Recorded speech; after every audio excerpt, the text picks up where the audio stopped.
শিক্ষার্থীরা কেমন আছো সবাই? আশা করি সবাই ভালো আছো। তোমাদের আমি খাজনা নিয়ে আরো বেশ কয়েকটা ক্লাস নিয়েছি। আমার আজকেরও চ্যাপ্টারটা খাজনা, আসলে চ্যাপ্টারটা একটু লেন্থি বলা যায়, যার কারণে আমাদের বেশ কয়েকটা ক্লাস নিতে হচ্ছে। আমার আজকের ক্লাসের বিষয়টা হচ্ছে নিম খাজনা ও উপখাজনা কি, এবং এর পাশাপাশি আমরা আজকে যেটা পড়বো সেটা হচ্ছে খাজনার সাথে নিম খাজনার পার্থক্য। যেহেতু এখানে নিম খাজনা বলছে তাহলে নিশ্চয়ই খাজনার সাথে পার্থক্য আছে। নিম খাজনাটা কি? নিম খাজনার প্রবক্তা হচ্ছে মূলত মার্শাল। যে রিকার্ডো এবং অন্যান্য যে ক্লাসিক্যাল অর্থনীতিবিদ যারা আছেন তাদের যে তত্ত্বগুলো আছে ওই তত্ত্বগুলোকে মডিফাই করার মাধ্যমে, অর্থাৎ আধুনিকীকরণ করার মাধ্যমে তার এই নিম খাজনা তত্ত্বটা দিয়েছেন। তিনি মূলত নিম খাজনাটা ব্যাখ্যা করতে গিয়ে বলেছেন যে মানুষের সৃষ্ট যে উপকরণগুলো আছে, ওই উপকরণগুলো থেকে যে অতিরিক্ত আয় পাওয়া যায় সেটাই হচ্ছে খাজনা। আচ্ছা, কার কথা? অধ্যাপক মার্শালের কথা। অধ্যাপক মার্শালের পাশাপাশি সেটাকে একটা পূর্ণরূপ দিয়েছেন, সেটা হচ্ছে মনুষ্য নির্মিত, অর্থাৎ মানুষের নির্মিত বিভিন্ন যন্ত্রপাতি দ্বারা স্বল্পকাল মানে হচ্ছে স্বল্প সময়ে মোট উৎপাদন হতে মোট পরিবর্তনশীল ব্যয়ের অধিক যে আয় পাওয়া যায় তাই হচ্ছে নিম খাজনা। অর্থাৎ মোট আয় থেকে মোট পরিবর্তনশীল ব্যয়টা যদি বাদ দেওয়া হয় তাহলে আমরা কিন্তু আয় এবং ব্যয় পড়েছি, যে কোনো একটা ব্যয় হয় সেটা হচ্ছে কি পরিবর্তনশীল খরচ, স্থির খরচ। তার মানে মোট আয় থেকে স্থির খরচটা এক্ষেত্রে বিবেচনায় আমরা আনছি না। এক্ষেত্রে আমাদের বিবেচনায় আনার বিষয় হচ্ছে শুধুমাত্র পরিবর্তনশীল খরচটা। মোট আয় থেকে মোট পরিবর্তনশীল খরচটা বাদ দিলে যেটা পাওয়া যাবে সেটা হচ্ছে কি নিম খাজনা। তাহলে অধ্যাপক মার্শালের মতে মানুষ সৃষ্ট যে যন্ত্রপাতি আছে তা থেকে স্বল্পকাল বলেই কিন্তু এক্ষেত্রে দুই ধরনের কি আছে, ব্যয় আছে, স্থির ব্যয়, পরিবর্তনশীল ব্যয়। এক্ষেত্রে স্থির ব্যয়টা আমাদের বিবেচনার বিষয় নয়, আমাদের বিবেচনার বিষয় হচ্ছে শুধুমাত্র পরিবর্তনশীল ব্যয়। তাহলে স্বল্পকালে মোট আয় থেকে মোট পরিবর্তনশীল ব্যয় বাদ দিলে যেটা পাওয়া যাবে সেটাকে বলা হয় নিম খাজনা। তাহলে নিম খাজনা কিভাবে পাওয়া যায়? মোট আয় বিয়োগ মোট পরিবর্তনশীল ব্যয়, যেটাকে দেখা হচ্ছে টিআর মানে টোটাল রেভিনিউ। টিআর দিয়ে কি দেখায়? টোটাল রেভিনিউ থেকে কি বাদ দিতে হবে? বিয়োগ টোটাল ভেরিয়েবল কস্ট, অর্থাৎ মোট পরিবর্তনশীল খরচ। টোটাল রেভিনিউ থেকে টোটাল ভেরিয়েবল কস্ট বাদ দিলে যেটা পাওয়া যাবে সেটাকে বলা হয় নিম খাজনা। তাহলে বিষয়টাকে আমরা কিভাবে দেখাতে পারি? বিষয়টাকে আমরা চিত্রের মাধ্যমে ব্যাখ্যা করতে পারি।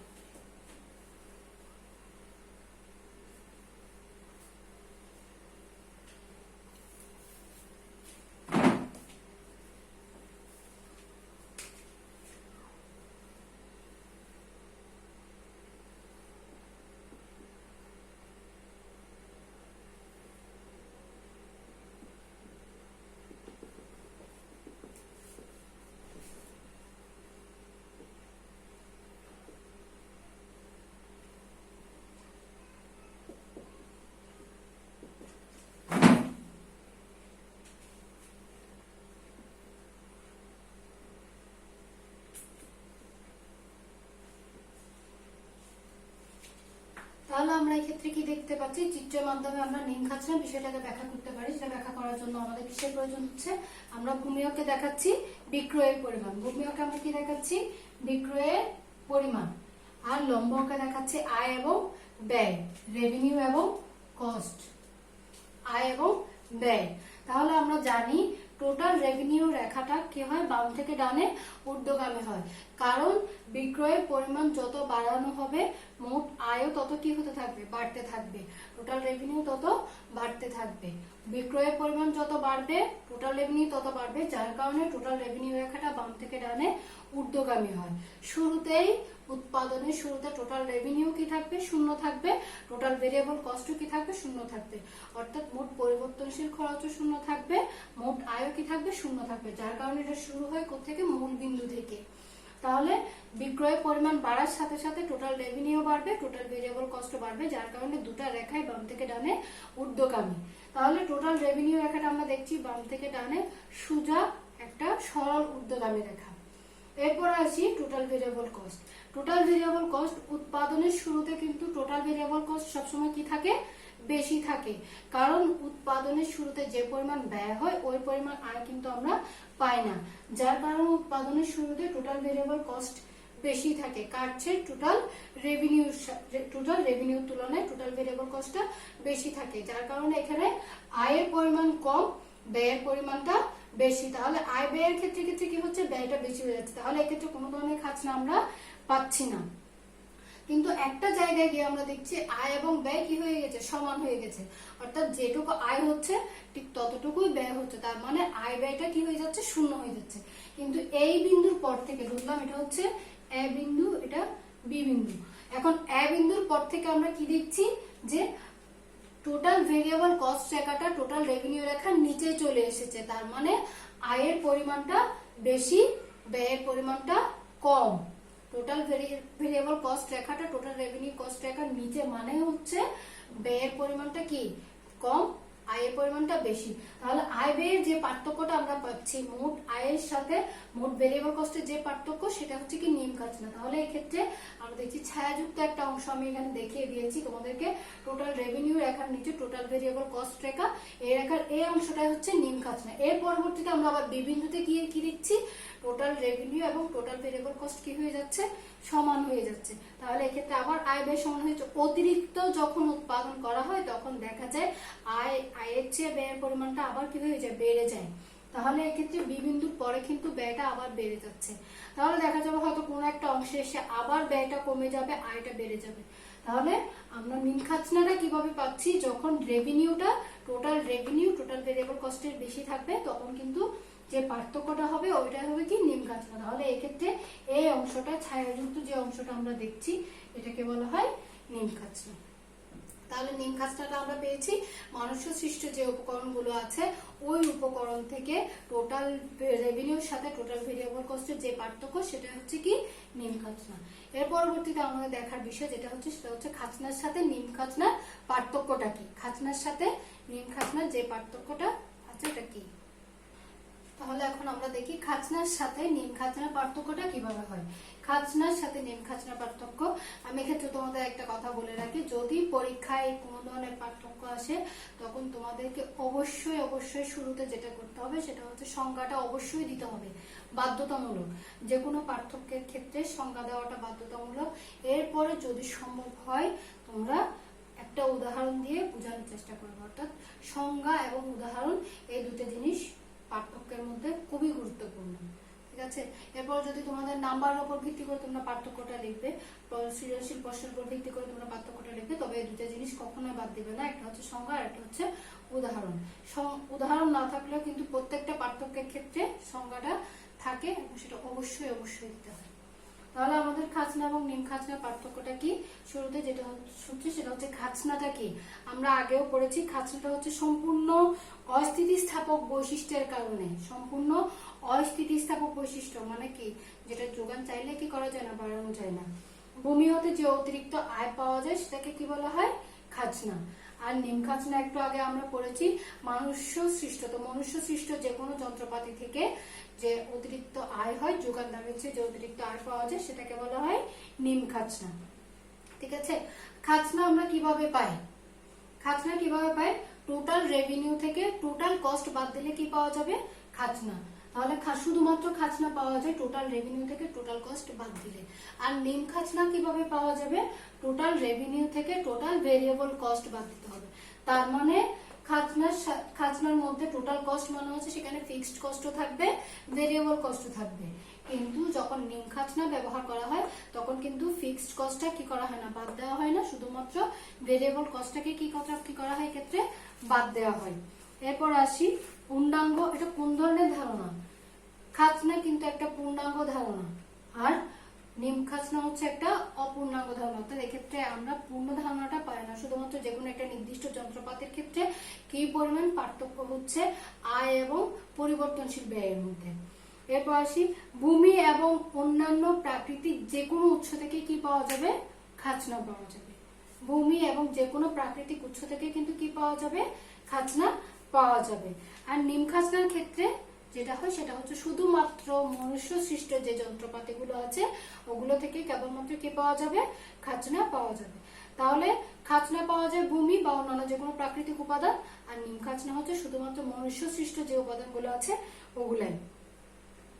আর উদ্বৃত্ত আয়ের ক্ষেত্রে খাজনা হলো খরচের উদ্বৃত্ত আয়, খাজনা হচ্ছে খরচের উদ্বৃত্ত আয়। আর নিম খাজনা হচ্ছে পরিবর্তনশীল ব্যয়ের প্রেক্ষিতে নিম খাজনা দীর্ঘকালে উৎপাদন খরচের অংশ, দীর্ঘকালে উৎপাদন খরচের অংশ। ঠিক আছে, এরপর আসি, যদি যোগানের পরিবর্তন করে, অর্থাৎ কোনো কারণে যদি রাষ্ট্র কোনো কারণে যদি খাজনাটাকে বাজেয়াপ্ত করে, তাহলে কিন্তু জমির যোগান কি থাকে, অপরিবর্তিত থাকে। অর্থাৎ জমির যোগান চাইলেও কমানো যায় না, চাইলেও বাড়ানো যায় না। কিন্তু নিম খাজনার ক্ষেত্রে শুধুমাত্র স্বল্পকালীন ধারণার সাথে সেটা সম্পর্কযুক্ত। নিম খাজনার ক্ষেত্রে সেটা শুধুমাত্র কিসের সাথে সম্পর্কযুক্ত, স্বল্পকালীন ধারণা, স্বল্প সময়ের জন্য। তাহলে ক্ষেত্রে জমির বিষয়টা আসছে না, শুধুমাত্র মানুষের সৃষ্ট যন্ত্রপাতিগুলো বিষয়ে আসছে, যার কারণে এটা কি হয় না, শুধুমাত্র স্বল্পকালে বিবেচনার বিষয় হয়। আর খাজনা ধারণাটা দিয়েছে মূলত যে ক্লাসিক্যাল অর্থনীতিবিদ যারা আছে তারা। খাজনা ধারণাটা দিয়েছেন কারা,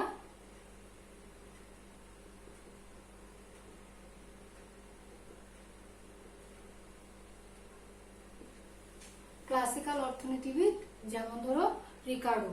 তাহলে খাজনা তত্ত্বের প্রবক্তা হচ্ছে মূলত রিকার্ডো, তো যাদেরকে বলা হয় ক্লাসিক্যাল অর্থনীতিবিদ। আর নিম খাজনার প্রবক্তা হচ্ছে নিউ ক্লাসিক্যাল বা নব্য অর্থনীতিবিদ যারা আছে তারা, যেমন মার্শাল। ঠিক আছে, যেমন ধরো মার্শাল হচ্ছে নব্য অর্থনীতিবিদ, যিনি নিম খাজনার প্রবক্তা। খাজনাটা কিভাবে নির্ধারিত হয় আমরা দেখেছি, এটা হচ্ছে খরচের উদ্বৃত্ত, অর্থাৎ অতিরিক্ত আয়, যার কারণে এটা কিসের মাধ্যমে প্রভাবিত হয় না, পণ্যের মূল্য নির্ধারণ করে না। এটা কি নির্ধারণ করবে না, পণ্যের মূল্য নির্ধারণ করবে না। কিন্তু নিম খাজনা কি করবে, যেহেতু এটা খরচের অংশ, এটা কিন্তু খরচের অংশ, যেহেতু ক্ষেত্রে আমরা ভেরিয়েবল কস্টটাকে কি করছি, বিবেচনায় নিয়ে আসছি, যার কারণে এটা পণ্যের মূল্য নির্ধারণ করবে, কিন্তু দীর্ঘকালে এটার কোনো কি না, অস্তিত্ব নাই। ঠিক আছে, এরপর আছে রিকার্ডো খাজনাকে বিশেষ অর্থে ব্যবহার করেছেন, বিশেষ অর্থে ব্যবহার করেছেন এবং বিশ্লেষণে পৃথক তথ্য উপস্থাপন করেন। যেমন ধরো রিকার্ডোর যে তথ্যটা আছে জমি নিয়ে, রিকার্ডো তথ্যটা দিয়েছেন শুধুমাত্র জমির জন্য, রিকার্ডোর খাজনা তথ্য, অর্থাৎ পৃথকভাবে একটা তথ্য উপস্থাপন করেছেন। কিন্তু আধুনিক অর্থনীতিবিদ চাহিদার এবং যোগানের ক্রিয়া প্রতিক্রিয়া যেভাবে দাম সৃষ্টি হয় সেরকম মূল্য তত্ত্বের প্রয়োগের মাধ্যমে এর আলোচনা করেন। তো চাহিদা এবং যোগানের ভিত্তিতে কিন্তু নিম খাজনাটা কি হয়, প্রভাবিত হয়, পরিবর্তিত হয়। এই তথ্যটা এক্ষেত্রে কি হয়, আলোচনা করা হয়েছে। তাহলে আমরা মূলত খাজনা এবং নিম খাজনা পার্থক্যগুলো দেখতে পেয়েছি। নিম খাজনা, খাজনা পার্থক্যটা আমি আর একটু বলে যাই। নিম খাজনা হচ্ছে কি শুধুমাত্র জমির উদ্বৃত্ত আয়, নিম খাজনা হচ্ছে মানুষ সৃষ্ট যে যন্ত্রপাতিগুলো আছে ওই যন্ত্রপাতিগুলো থেকে দেয়া হচ্ছে সেটা আয়। আর খাজনা পাওয়া যায় টোটাল রেভিনিউ থেকে, টোটাল কস্ট বাদ দিলে যেটা পাওয়া যায়, তো উদ্বৃত্ত আয় যেটা সেটা হচ্ছে খাজনা। এটা কিভাবে পাওয়া যায়, কারণ টোটাল কস্টের সাথে টোটাল ফিক্সড কস্টটাও কি করতে হয়, বাদ দিতে হয়। কিন্তু নিম খাজনার ক্ষেত্রে শুধুমাত্র টোটাল ভেরিয়েবল কস্টটাই বাদ দিতে হয়। আর খাজনার ক্ষেত্রে আমরা একটা পূর্ণাঙ্গ ধারণা পেয়ে থাকি যে খাজনাটা কোত্থেকে আসছে, কিভাবে আসছে, কিন্তু নিম খাজনার ক্ষেত্রে শুধুমাত্র মানুষ যে সৃষ্টিটা করছে ওখান থেকে যে আয় হচ্ছে সেটা পেয়ে থাকি। আর খাজনা তথ্যটা দিয়েছেন রিকার্ডো, উনি মূলত এটাকে একটা বিশাল আকারে এটাকে ব্যাখ্যা করেছেন যে এখানে এটা শুধু জমির ক্ষেত্রে বা অন্যান্য ক্ষেত্রের ক্ষেত্রে সম্পূর্ণ আয়টা পাওয়া যায় বা উদ্বৃত্ত আয়টা। আর নিম খাজনার ব্যাপারটা আছে শুধুমাত্র স্বল্পকালের, দীর্ঘকালের কোনো অস্তিত্ব থাকে না। তাছাড়া যদি সরকার যদি খাজনাটাকে বাজেয়াপ্ত করে তাহলে জমির যোগান চাইলেও কি করা যায় না, বাড়ানো যায় না বা কমানো যায় না, এটা সম্পূর্ণ কি অস্থিতিস্থাপক। কিন্তু স্বল্পকালের ক্ষেত্রে অর্থাৎ নিম খাজনার ক্ষেত্রে এই ধরনের কোনো বিষয় কিন্তু বিবেচনায় আসে না। এরপর আমরা পড়েছিলাম যে যেহেতু খাজনা উদ্বৃত্ত আয় তাই এটা মূল্য নির্ধারণ করবে না, কিন্তু যেহেতু নিম খাজনাটা উদ্বৃত্ত আয় নয় শুধু, এক্ষেত্রে ভেরিয়েবল কস্টটা এক্ষেত্রে কি থাকে, অন্তর্ভুক্ত থাকে, যার কারণে এক্ষেত্রে এটা কি হয়, মূল্য নির্ধারণ করে। আর রিকার্ডো শুধুমাত্র জমির জন্য তার একটা পূর্ণ তত্ত্ব প্রদান করেছেন। আর অর্থনীতিবিদরা, নিউ ক্লাসিক্যাল অর্থনীতিবিদরা বা নব্য অর্থনীতিবিদ যারা আছে তারা আয় চাহিদার সাথে যোগানের যে পার্থক্য আছে সেটার উপর ভিত্তি করে নিম খাজনা তত্ত্বটা ব্যাখ্যা করেছেন। আমি আশা করছি তোমরা সবাই বুঝতে পেরেছো নিম খাজনাটা কি, খাজনার সাথে নিম খাজনার মূল পার্থক্যগুলো কি। পরীক্ষায় আসলে তোমরা যেভাবে সুবিধা, তোমাদের যেভাবে পারো ভাবে করে তোমরা ব্যাখ্যাটা করতে পারবে। আমি আশা করছি সবাই বুঝতে পেরেছো। আজকের ক্লাসটা এখানে শেষ করছি। ধন্যবাদ সবাইকে।